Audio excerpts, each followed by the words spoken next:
여러분들 도끼 모먼트라고 하죠. 결정적 국면에서 내 삶의 판도를 바꿔놓을 순간에 젖먹던 힘을 다해서 전력을 다해서 이걸 쟁취해내는 순간들이죠.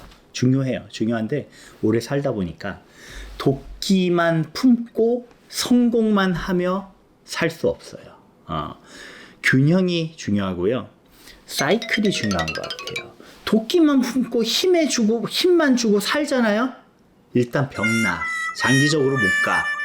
힘을 줄 땐 주고 뺄 땐 빼고 일상적 루틴을 묵묵히 해내다가 중요한 국면에서 딱 힘을 발휘하는 그런 어떤 나 자체를 운영하는 묘도 중요한 것 같다는 이야기를 하고 싶어요. 근데 이게 개인의 이야기뿐만 아니라 사회도 그래요.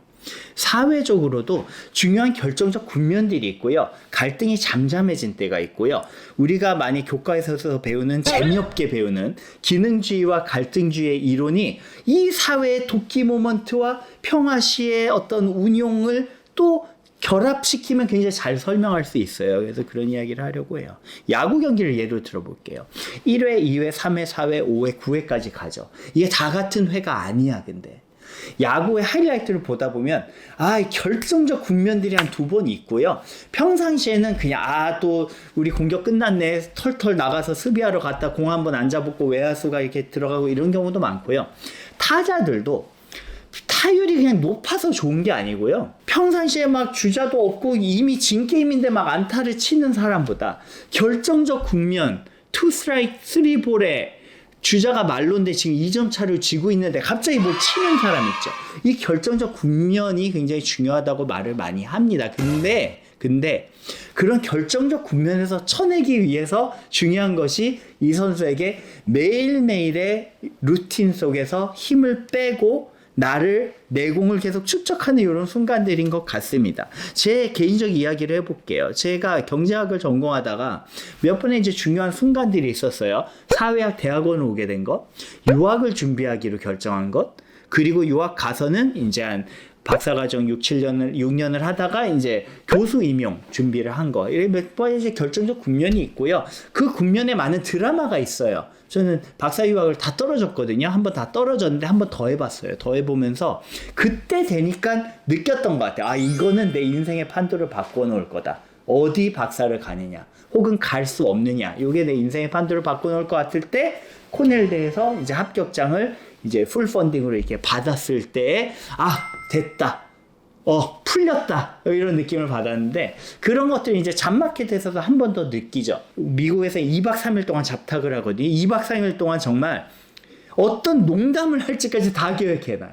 스몰톡 연습도 해요. 만나서 엘리베이터에서 어떤 이야기를 할까까지 연습을 해요. 술자리를 또 같이 가거든요. 미국에서는 땅덩어리가 높기 때문에 잡마켓으로 이게 초대를 하면 가가지고는 같이 술을 마셔. 물론 전 술을 못 마시지만, 근데 그런 같이 마시면서 농담 어떤 이야기를 하는데 이 농담이 나의 어떤 사회적 자아 혹은 나의 스토리랑 따다닥 맞아야 되거든요. 그래서 그런 것도 막 준비를 했는데, 그리고 나중에 지나고 나서 이게 내가 어디에 교수 임용을 된 순간들이 있어요. 제가 한 2번쯤 합격을 했었는데 그때 반추해 보면 내가 진짜 열심히 해서 이걸 해냈구나 이런 생각을 할 수 있는데, 사실은 첫째, 운이 되게 중요하고요. 플러스 그 운의 중요한 부분에서 내가 어떤 사회에 들어가기로 했는가가 진짜 중요한 것 같고요.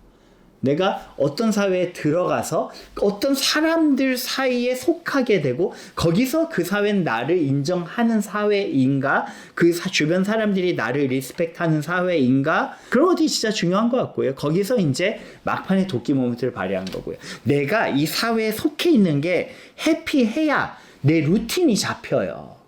그래서 제가 그런 얘기는 하거든요. 20대 중반에 내가 가려고 하는 길을 따라 가다가 이 사회가 나를 자꾸 기회조차 주지 않아. 그러면 제가 유학 가버려, 대학원 가버려, 이민 가버려.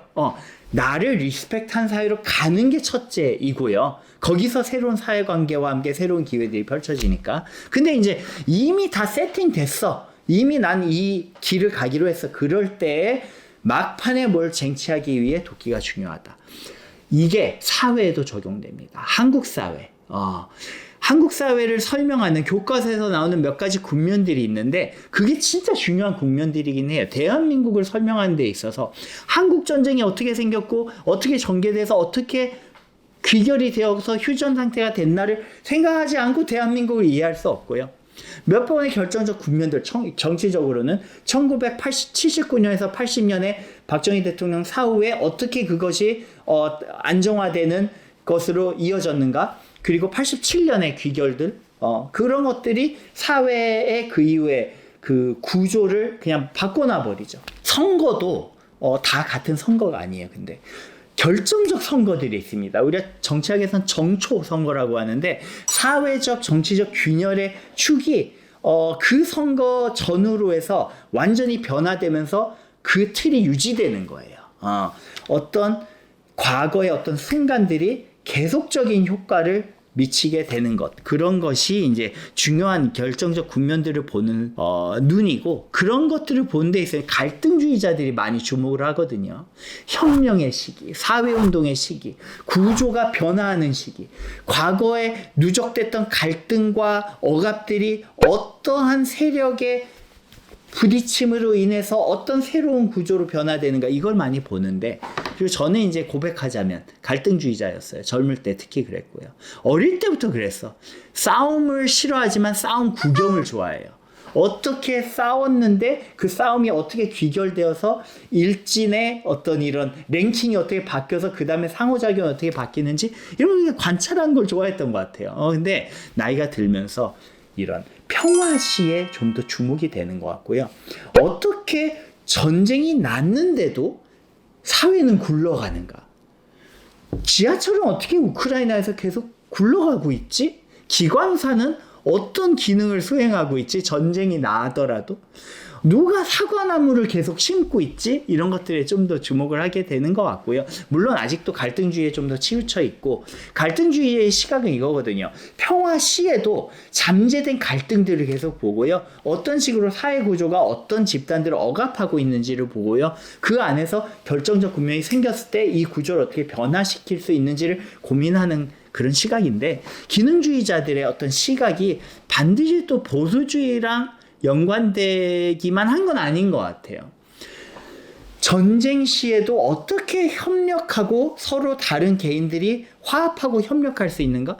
선거 되게 시끄러웠죠. 그래서 선거가 이렇게 귀결된 다음에는 사회 통합을 위한 여러 노력들이 또 진행되고, 대화와 토론과 거기서의 어떤 협력들이 존재할 거 아니에요. 서로 다른 정당의 구성원들이 대표자가 되어서 동일 어떤 함께 공동의 어떤 결정을 내리려면 그 다음부터 이제 토론과 협력이 필요한데, 그런 어떤 협력의 시각, 하나의 사회에 서로 다른 개인들이 협력을 하여 공동의 목적을 이뤄내는 그런 것들에 대한 연구도 중요하다. 중요하다. 균형이 중요하다. 균형이 중요한 것 같습니다.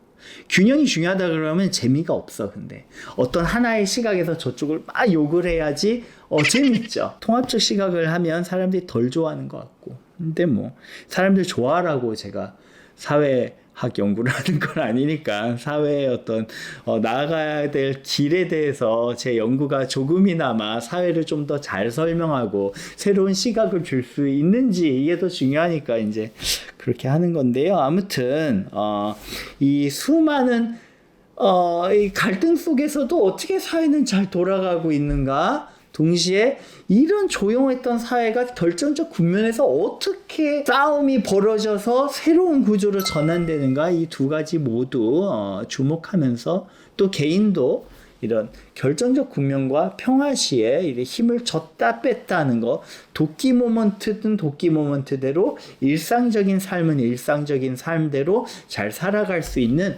운용의 묘를 발휘하면서 잘 살아가셨으면 좋겠습니다. 감사합니다. 네. 이제 힘을 빼고 유튜브 찍었으니 잠시 힘을 빼고 5분쯤 있다가 이제 수업 준비를 해야 돼요. 수업 준비를 하러 가겠습니다. 네, 감사합니다. 네.